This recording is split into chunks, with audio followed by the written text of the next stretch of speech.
চলমান ইস্যু নিয়ে ভারত সরকারকে কড়া হুঁশিয়ারি দিয়ে ইসলামী আন্দোলন বাংলাদেশের আমির ও চরমোনাই পীর সাহেব মুফতি সৈয়দ মোহাম্মদ রেজাউল করিম বলেছেন, বাংলাদেশকে নিয়ে যদি কোনো ষড়যন্ত্র করে থাকেন তাহলে এদেশের মানুষ সেই বিষদাঁত ভেঙে দেওয়ার জন্য প্রস্তুত হয়ে অপেক্ষা করছে।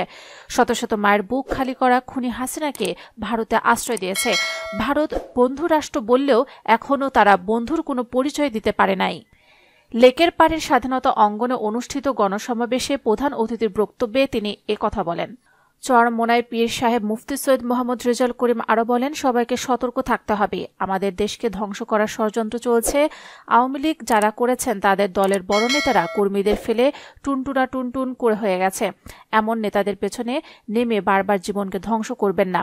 এদের মাধ্যমে আমাদের দেশকে বারবার অশান্তি তৈরি করবে। আর আমরা একটা গোলামী রাষ্ট্র হিসেবে বসবাস করব, এটা হতে পারে না।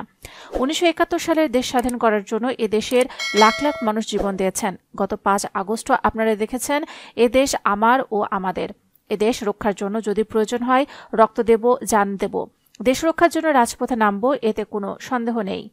বাংলাদেশের সব শ্রেণীর মানুষ ইসলামকে ক্ষমতায় দেখতে চায় উল্লেখ করে ইসলামী আন্দোলন বাংলাদেশের আমির বলেন, ইসলামিক দলগুলো একত্রিত হওয়ার ব্যাপারে প্রচেষ্টা চালিয়ে যাওয়া হচ্ছে।